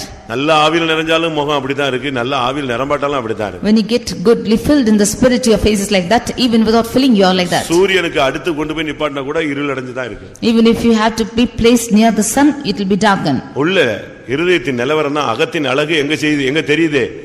முகத்துல தெரியுது. The face is the index of mind. நம்முடைய பாத்திரம் காடி நிறைஞ்சதாக இருக்க கூடாது. And our vessel should not be full of vinegar. துக்கம், கோபம், பகை, வைராக்கியம், கசப்பு, இப்படி எட்டி இதெல்லாம் நிறைஞ்சதா உள்ள வச்சுக்கிட்டு இருந்தா எப்படி இருக்கும்னு யோசிச்சு பாருங்க. You just think as to how it will be if you are filled with grief and anger and agony and so on, how it will be. நம்முடைய பாத்திரம் எப்படிப்பட்ட பாத்திரம் யோசிங்க. How is our vessel? You just think and காடி see. நிறைந்த பாத்திரமா, மண்ணா வைக்கப்பட்ட பொற்பாத்திரமா? Is it a vessel full of vinegar or a golden pot which had manna? காடி நிறைஞ்ச பாத்திரத்தை வச்சுக்கிட்டு குடும்பத்துல நடத்தணும்னு நினைச்சீங்கன்னா டெய்லி சண்டை தான் இருக்கும். If you are wanting to lead your families with a vessel full of vinegar, every day they'll be fighting. காடி நிறைந்த பாத்திரத்தை வச்சுட்டு நீங்க எங்க போனாலும் கசப்பு தான். ஏன்னா உள்ள இருக்கிறது என்னதான் இருக்கு? உள்ள என்னதான் இருக்கு? ஒரு நாள் ஆனாலும் 7 நாள் ஆனாலும் 15 வருஷம் ஆனாலும் சரி, கல்யாணம் கட்டி 40 வருஷம் ஆனாலும் உள்ள இருக்கிறது காடினா வெளியே வர்றது கசப்பு தான். If there is a vessel which is full of vinegar, which is full of bitterness within you, whether it is 1 day, 7 days, 15 days or even years together after marriage, that will be only bitter. இத கொட்டிட்டு வெறும் பாத்திரமா மாறி ஆண்டவருக்கு முன்னால போய் உட்கார்ந்து இன்னைக்கு நிரப்பப்பட்ட வாழ்க்கைக்குள்ளே நீங்கள் வாருங்கள். You throw out this bitterness from off the vessel, you become empty vessels, go to the presence of God and be filled with that vessel.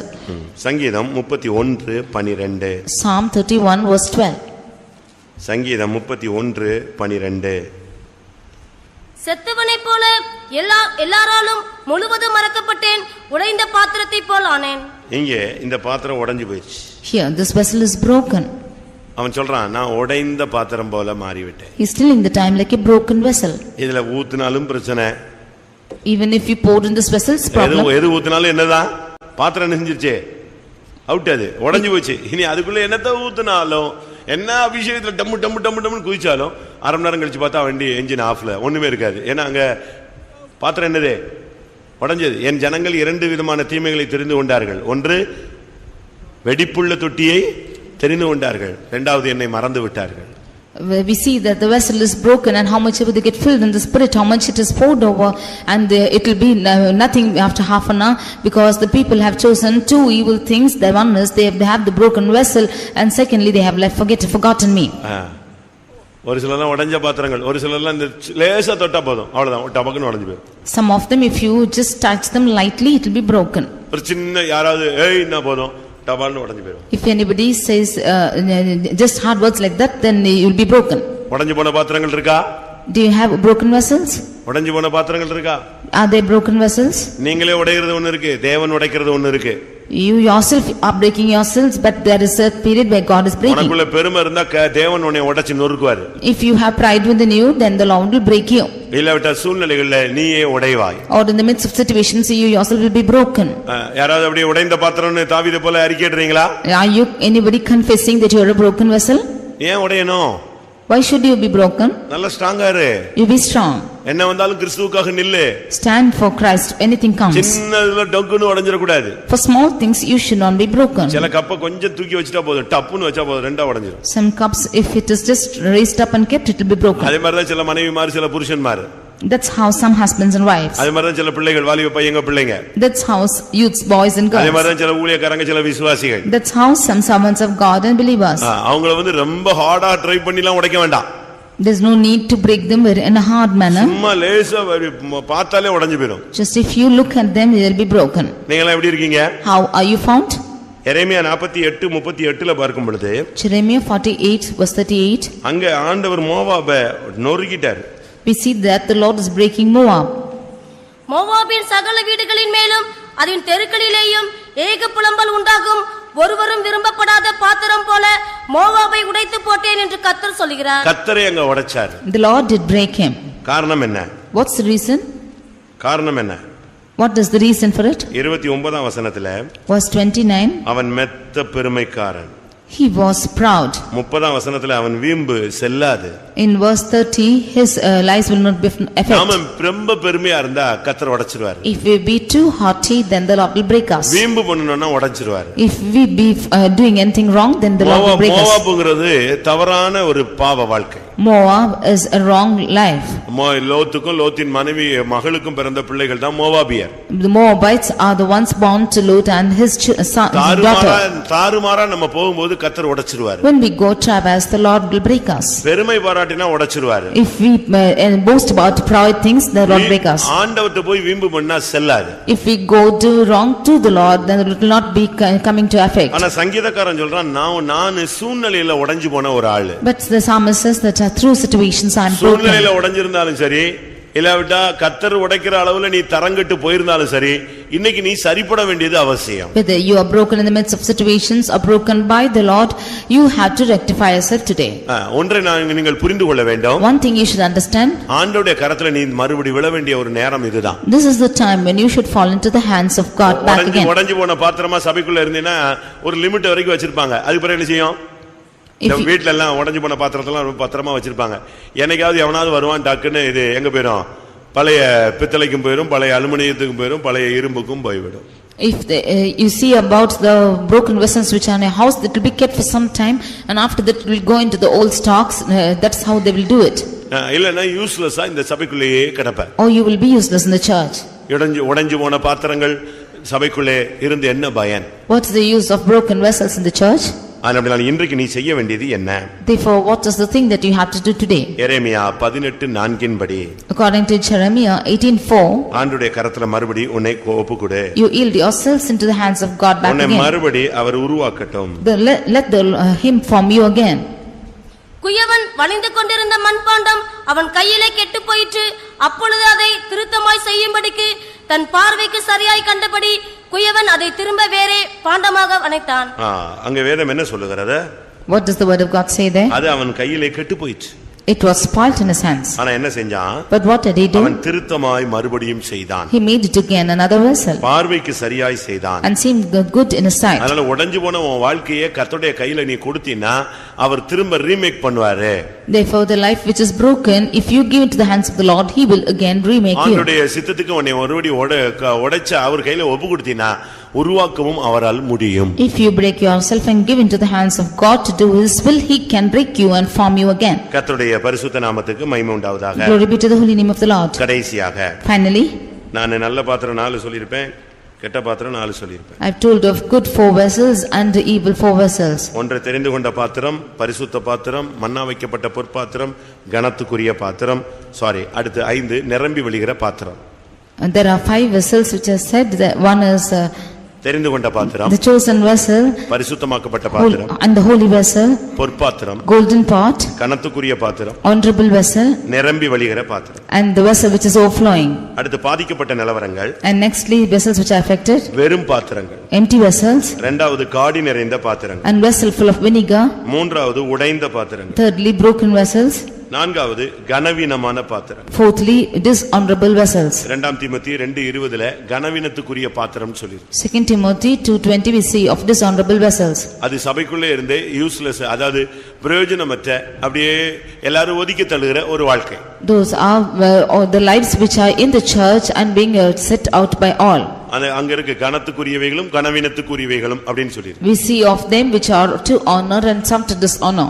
ஆனா சபையில நீங்க சரீரமாகிய இத பாத்தீங்கன்னு சொன்னா கனவீனத்துக்குரியதுதான் கனம் பெற்றதாக வேதம் சொல்லுகிறது. When you see the church which is the body of Christ, we see that which was honorable was made dishonor. நீங்க சபைக்குள்ள கனவீனமாக இருக்க கூடாது. You should not be dishonorable in the church. கர்த்தர் உங்களை கனம் பண்ணுகிற ஒரு வாழ்க்கைக்கு நீங்கள் கடந்து வர வேண்டியது அவசியம். You should come to a life where the Lord is honoring your life. கனவீனத்துக்குரிய பாத்திரங்களாக நம்முடைய சபையில இருந்தோம்னு சொன்னா மற்றவங்க நம்ம வச்சே சபையை குற்றம் சாட்டுவாங்க.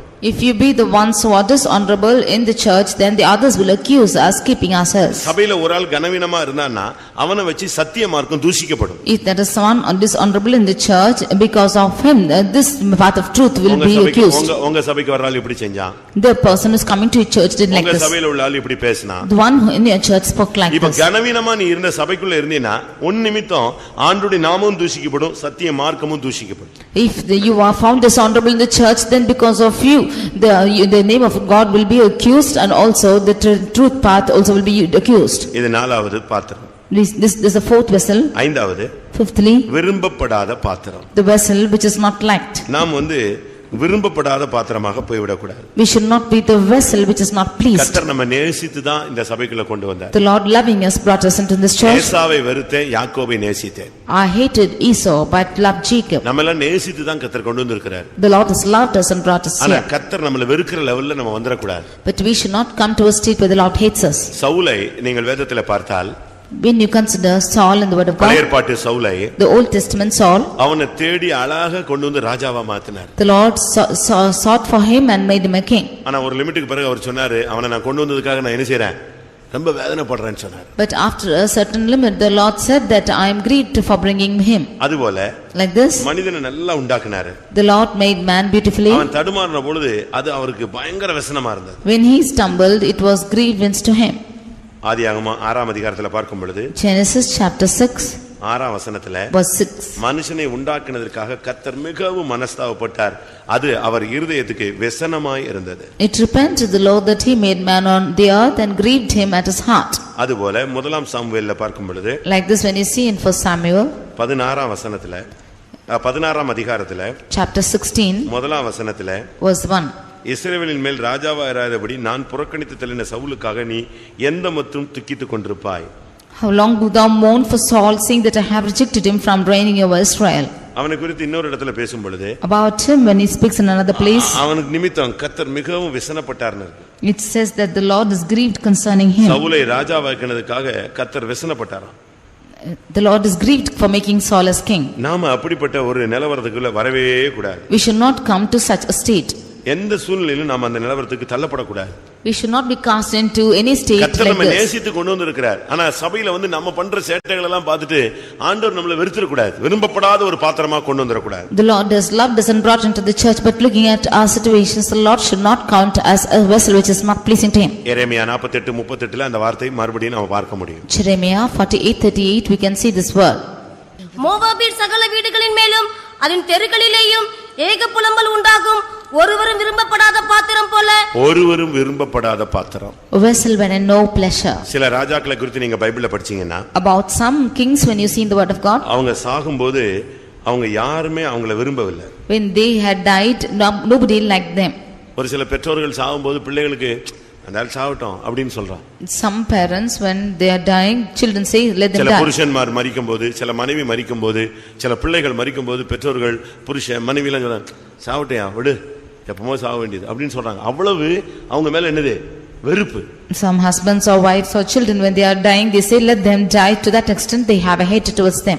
இரண்டாம் நாளாகமம் 21:20 பார்க்கும் பொழுது, Second Chronicles 21:20 அங்கே ஒரு ராஜாவை பற்றி சொல்லி இருக்கிறது. 32 வயசுல அவன் விரும்புவார் இல்லாமல் செத்து போனான். The about king it is said when he was 32 he died with a death where nobody liked. 32 வயசுல சாவுறான். ஆனா அவன் எப்படி செத்தானா? விரும்புவார் இல்லாமல் செத்தான். He died when he was 32, but he died in a state when nobody liked him. நம்முடைய ஓட்டம் முடிஞ்ச உடனே செத்துட்டானா நல்லது எப்போ சாக வேண்டியது செத்தான் போ விடு அப்படின்னு சொல்ற மாதிரி இருக்க கூடாது. At the end of our race we should not think be told like this that if he's died it's good because he has to died before. ஓசியா 8ஆம் அதிகாரம் Hosea chapter 8 8ஆம் வசனத்தை பாருங்க. verse 8. இஸ்ரவேலர் விழுங்கப்படுகிறார்கள், அவர்கள் இனி புறஜாதிகளுக்குள்ளே விரும்பப்படாத பாத்திரத்தை போல இருப்பார்கள். அவர்கள் இனி மற்ற ஜாதிகளுக்குள்ளே எப்படி இருப்பாங்க? விரும்பப்படாத பாத்திரத்தை போல இருப்பார்கள். They shall be among the Gentiles as a vessel wherein there is no pleasure. கர்த்தருக்கு விரும்பப்படாத பாத்திரம், மற்ற ஜனங்களுக்கு விரும்பப்படாத பாத்திரம், ஊழியக்காரனுக்கு நீ விரும்பப்படாத பாத்திரம், யாருக்குமே விரும்பப்படாத பாத்திரம். அப்படி ஒரு வாழ்க்கை நம்ம தரங்கட்டு போடுமா?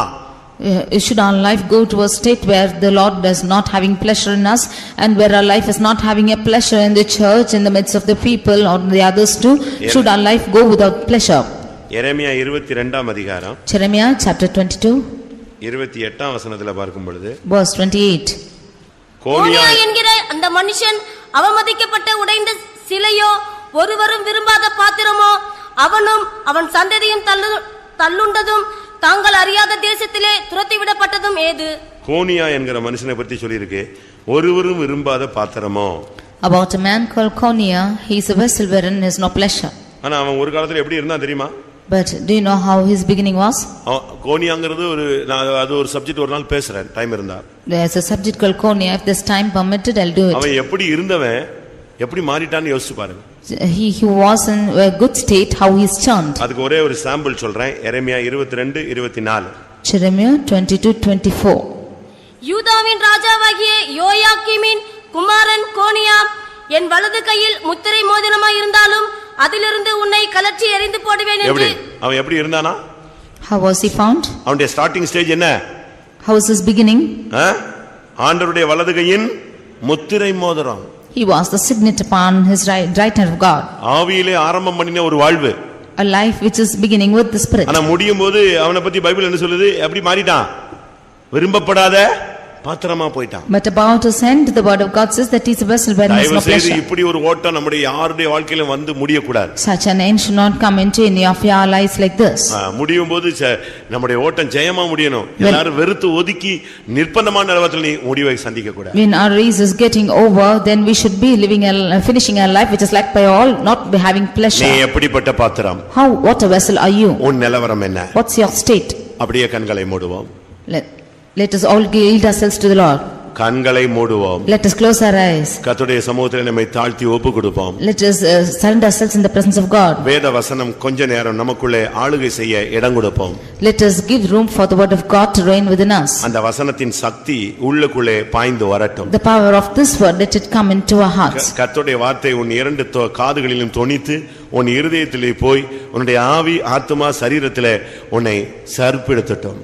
Let the word of God pierce through your reins and hearts and let it go into your heart and fill your body, soul and spirit with it. தேவன் உன்னை தன்னுடைய பார்வையில் ஒரு தெரிந்து கொண்ட பாத்திரமாய் வைத்திருக்கிறார். The Lord has kept you as a chosen vessel in his sight. நீ பொக்கிஷத்திலே வந்து சேரக்கூடிய பரிசுத்த பாத்திரமாய் உன்னை மாற்ற விரும்புகிறார். He wants to change you as a holy vessel to come to the treasury of the Lord. எப்பொழுதும் உனக்குள்ளே ஒரு மன்னா இருந்து கொண்டே இருக்க வேண்டும். He should always be a manna within you. மனுஷன் பார்வையிலே நீ கனம் பண்ணப்படாவிட்டாலும் தேவனுடைய பார்வையிலே நீ கனத்துக்குரிய பாத்திரமாய் இருக்க வேண்டும். Although you are not honored before men, you should be an honorable vessel in sight of God. இந்த உலகத்தின் ஐஸ்வரியங்கள் உனக்கு நிரம்பி வழியாவிட்டாலும் கிருபை உனக்குள்ளே நிரம்பி வழியட்டும். Although you have no riches overflowing in this world, the grace of Christ should overflow within you. உடைந்த பாத்திரமாய், வெறும் பாத்திரமாய், காடி நிறைந்த பாத்திரமாய், கனவீனமான பாத்திரமாய், விரும்பப்படாத பாத்திரமாய் வாழ்க்கை வாழ வேண்டாம், ஊழியம் செய்ய வேண்டாம். As a broken vessel, as an empty vessel, as a vessel which is filled with vinegar or a vessel which is not having pleasure, you should not do the ministry.